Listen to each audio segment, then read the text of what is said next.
I'm grateful for the opportunity to stand in front of you today and share a little bit of my experience with you. Um, I wanted to say that let me just start out by saying a couple of important things. I believe that everybody has the power inside of themselves to reinvent themselves and succeed at the highest levels in all areas of their life. I believe that anything is possible. Truly, anything is possible within the laws of gravity and physics, as long as you're willing to put in some effort. I mean, you won't be dribbling a football, okay?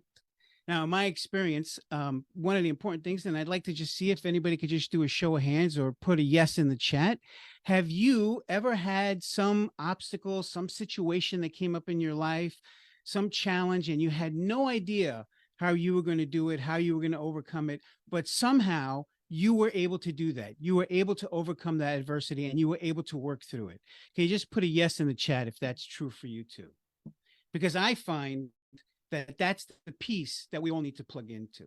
We just need to have a little bit of help to identify that. It's what I call the reinvention engine. I believe that we could tap into that power. I mean, there's basically 7 different motivators for it. And, you know, understanding that a little bit about what's special for you as an individual and what really motivates you as an individual, what pushes you through. You know, for me, for example, being told no. This is a big motive for me. Tell me no, and I am going to definitely overcome any obstacle. Tell me it's not possible, and I'm going to overcome the obstacle. Another one is common belief. That tell me things that people commonly believe and they commonly say is true, and I will work to go against it, and I will win. Okay, these are just some of the things that trigger me. But each of us have a few things that trigger ourselves into doing things, and I want to just talk to you briefly, just tell you a little story about overcoming challenges in business and in entrepreneurship. I mean, I find that what happens really is most entrepreneurs get stuck in the idea of how am I going to do this? What do I need to do?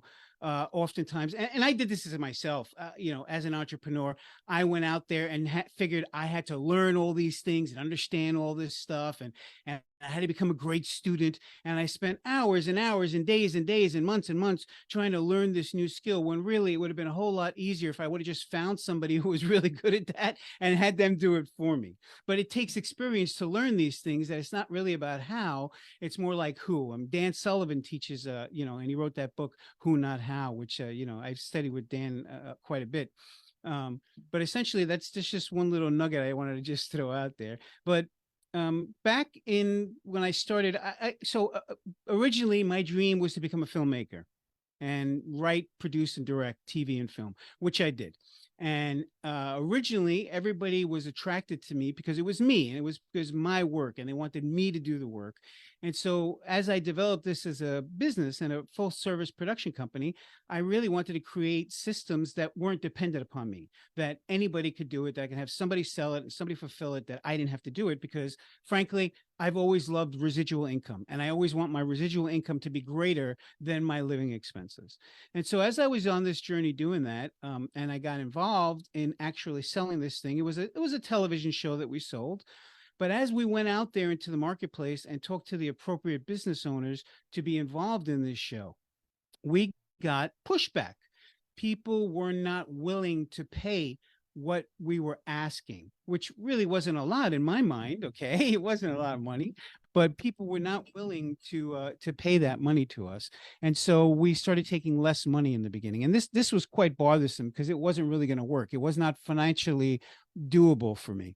So I kind of worked for about a month with these people trying to figure out ways, and it turned out that I was really open. By the way, I was really open to adapt. I was really open to get creative. Okay, and this is something you need to do.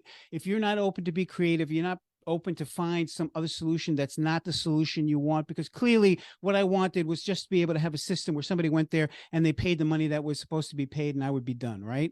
But no, it required a little bit more effort on my part, and I had to be creative about this. And what I did was, anyway, I had found that a lot of these people were willing to give me gift certificates to their restaurants, attractions, and entertainment venues as half of what they were doing instead of paying all cash. And so one day, just on a whim, I had $3,000 or $4,000 worth of gift certificates in my drawer that I would probably never be able to use myself. And so I decided to put a promo on that day and put it on the website that you can get half price gift certificates to all of these venues that you're watching on the TV show today by just going to our website. And that night I sold all $4,000 worth of gift certificates. And this gave me the resource that I needed. And I completely changed the package of how we sold it. And we sold it as an annual package for $10,000 worth of gift certificates. And I then had the revenue stream that was working. That was a dependable, repeatable system, making $20,000 a month selling gift certificates online by using the television show and the video, which is what I really wanted to do, was to make the videos and release the TV show and have a crew take care of it for me, which is what my goal was. But I had to get creative and adapt to how we do it. And that's how I find most things are in life, is that when you come to these challenges, you know, I've made a lot of mistakes too. For example, there have been times I've thrown out the baby with the bathwater. You know, I just thought there was no way to succeed in this realm. And a lot of times, this is one of the things I guard myself highly against. I guard myself against other people's ideas. I am very reticent against other people's ideas.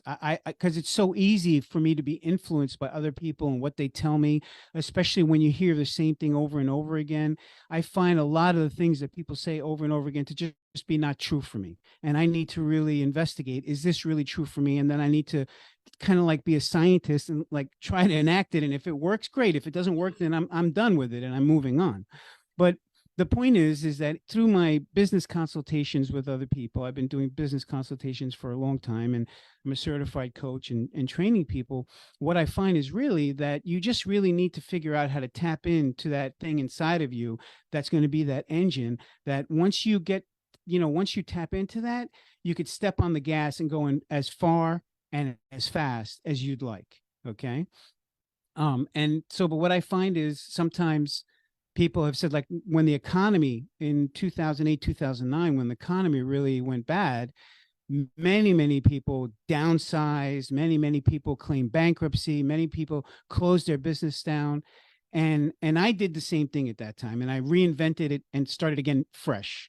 And looking back on that a couple of years later, I realized that was a mistake for me. I shouldn't have done that.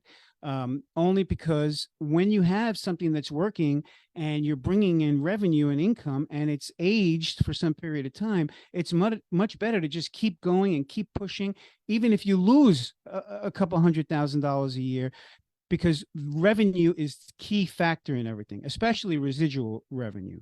And so I started over again, which, okay, I'm grateful that I was able to start over again and build up again and get things going and then sell that company. But I could have saved a couple of years of time for myself. So anyway, if anybody would like to know more and go deeper on this, I have several programs that I run. We run a couple of different masterminds. And of course, I do business consulting with entrepreneurs. And I have some seminars and workshops that are coming up that are free.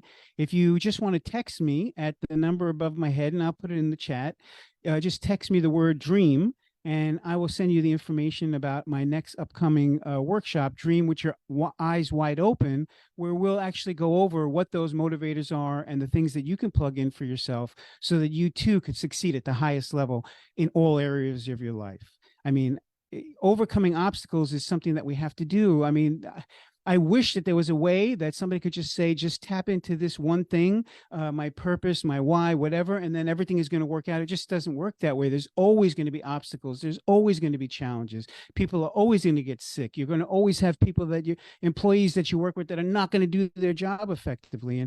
And I find really, I could tell you, I learned this from my first marriage. It took me 18 years to learn this in my first marriage. But we have basically three options in every situation. Number one, we can work to totally accept the situation the way it is and just leave it in our lives. Number two, we could spend all our effort and energy trying to fix, manage, and control the situation. Or number three, we could just remove it from our lives permanently.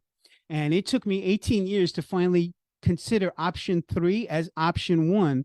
And today, option one is remove that thing from my life, because if it's not working, it's never going to work, and I don't have time for it. So that's my talk, and I appreciate your time, effort, and energy. I wanted to be respectful of the time with everybody.